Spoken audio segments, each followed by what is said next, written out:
Hello, welcome back to LIVENODING. In this episode, I'm going to do a little bit of improv. This is gonna be just like an explorations of grease pencil and how we can use grease pencil with Sverchok to kind of make it more like free form. Because currently, if you think about it, grease pencil is like it's very loose. It's you can draw anything, but it's actually still like a 2D. I really wish at some point, like Blender can work in 3D. Like imagine if you're using like a VR kind of glasses. I know there are some like a VR app already doing this with maybe with Oculus or Unity. I don't know. They are able to kind of work in 3D space. So I don't know. I think if I have motion capture, I can do that. Or maybe if there's like some kind of mobile app that kind of track the points, or maybe I can just track it from a video or something. But anyway, the idea is really by default, Blender can draw grease pencil, and then you just usually convert grease pencil to curve, and yeah, there's nothing much really. But if you work with a grease pencil inside Sverchok, you can actually do quite a lot already. So I only have like a single stroke here, but I will try with multiple strokes soon. But if I'm using object ID, object ID selector, and grab the grease pencil data, just grab the GP layer, and I'm just gonna work on a single frame, active frame, and check it out. Whoops, actually it crashes. Okay, I'll restart again real quick. But the idea is here I want to turn grease pencil into multiple kind of strokes. You will see it real soon. So this is a single stroke, just random stroke. And I'm gonna switch to compositing, switch to Sverchok. Gonna grab the data, object selector, get the grease pencil, active frame, viewer draw. For now, just like a preview. So we have these points, we can interpolate it, but I'm not gonna do vector interpolation for now. Just gonna leave it. What I will do though, it's I can use like things like icosphere, for example, but I can use anything. And I will plug the icosphere into this guy. I get these points. If I plug this grease pencil directly to the matrix, it's not gonna work. Maybe socket converter will do the job. Okay. So this data is become vertices. So that's fine. We get like a multiple icosphere, which is already pretty cool. And the next thing we can do, however, is like we can. I'll save this first, just in case it crashes. Grease pencil experiment. Maybe apply matrix apply. So the vertices of icosphere goes in there, and then the matrix from we are using the point data from the grease pencil, and as a result we get this. Suddenly we have kind of like a multiple points based on a single grease pencil strokes. Of course, this thing is still alive. I can just make a new stroke and it will update. Okay, and we can use UV connection, and very quickly we can get something pretty cool like this. You see, suddenly we have multiple strokes, and we can actually randomize this. I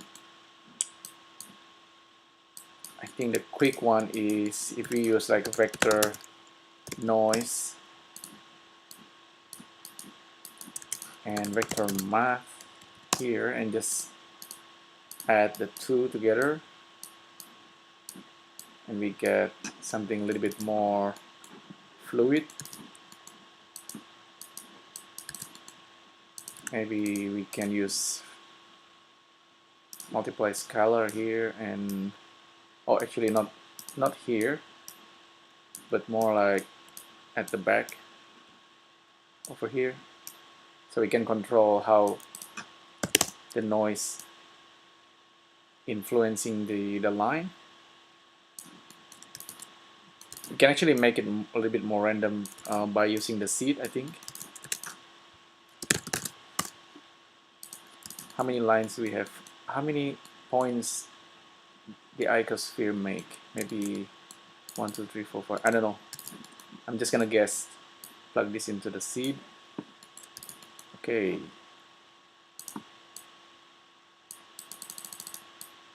Oh, actually, this doesn't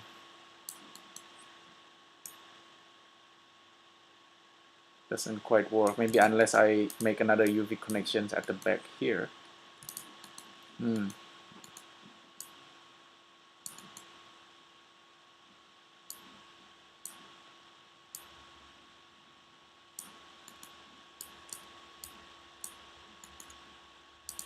Well, maybe I don't do the seed stuff for now. So this is already pretty random. I'm pretty sure, I think vector interpolation can kind of clean up this this mesh.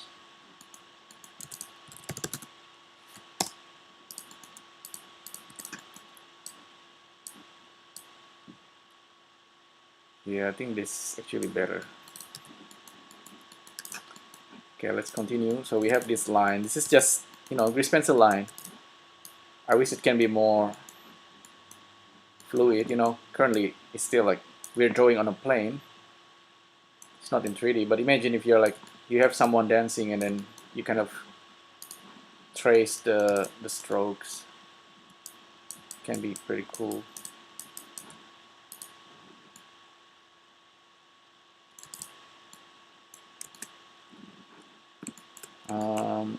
I'll just make a quick kind of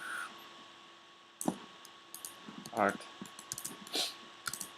Continue with this. We could turn this into skin modifier, perhaps. Let's try that. Skin measure.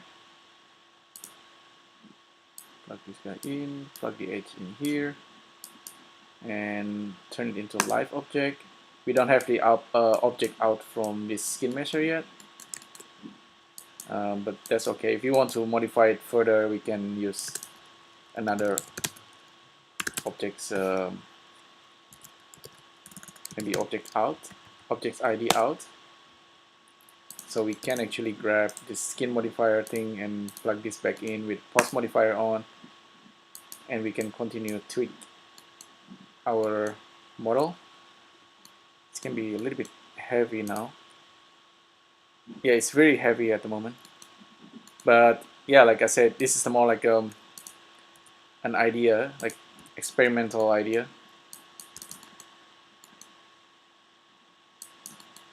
I know the skin modifier in Sverchok also able to randomize the radius, so I'll do that.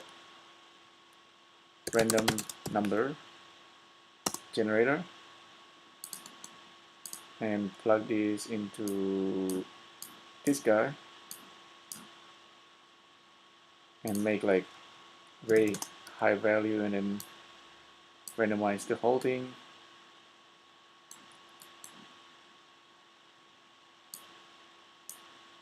Maybe this is too thick.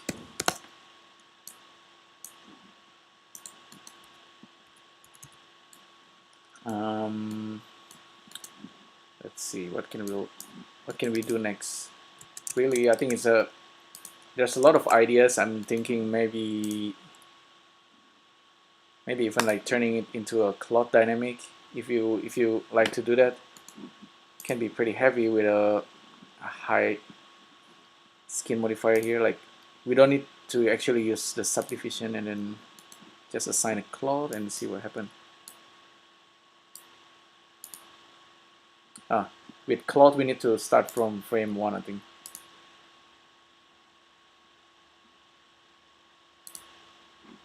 No, this guy doesn't work, so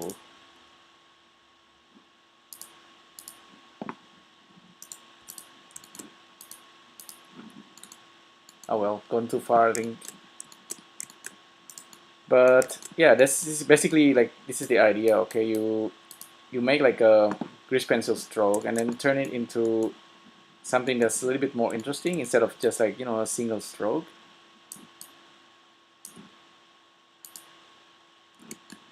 So you can, I don't know, currently it's still pretty generic, I guess. But I think somewhere here along the line we can really like randomize things.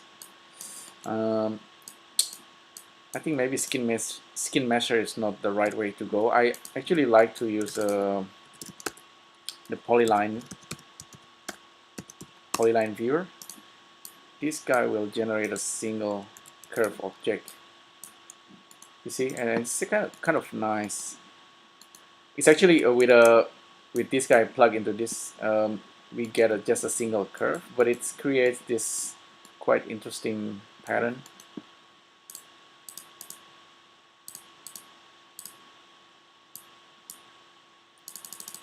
I'll decrease the subdivision, increase the radius, we get this. The nice thing about polyline viewer, we have this object out, so we can further work with this guy. Object viewer, so we can plug this guy in. This guy is a curve, but we bring it back into Sverchok and we get another more like a, it becomes polygon mesh data again, and you can further work on it. You can hide the curve, and you can randomize this guy, for example, randomize input vertices, and you get some kind of abstract design. Yeah, it's still pretty random, I guess, but you can really tweak everything here. And this is like a still all like live kind of chaining of Sverchok. So from grease pencil all the way, all this just basic straightforward stuff, and then out to polyline viewer, which is a curve. You can actually add a bevel object as well, and you can get more interesting shape. And you can write anything, you know, blend, and wait a few seconds, and you get a new result. So it's very powerful. I don't know, you can continue on, and if I bake this, I actually gonna get like a kind of very complex design already. Something like this. It's a bit messy, like, but if you use like a maybe smooth modifier and then increase it, I don't know, maybe you can get suddenly like like intricate kind of design. I don't know, still have to think about it. Remesh, well, remesh and sharp, and remove disconnected pieces. Maybe, you know, this suddenly we are back to simpler kind of design, but I don't know, this guy is still kind of alive as well if we use a B-mesh viewer. So yeah, that's just an idea. You know, grease pencil is currently just flat, like I said, but you can kind of, if you can do like a recording of human motion, you know, like drawing in 3D and being able to see it live, and then turn the simple grease pencil strokes into something that's more intricate, you know, just like a claws or something. I don't know. Maybe you'll get like an interesting design that you don't see it like before, you know. So yeah, this is just an idea. If you have any feedback or suggestion, just let me know in the comment section below. Thanks again for tuning in. I guess I'll see you in the next video. Thank you. Bye.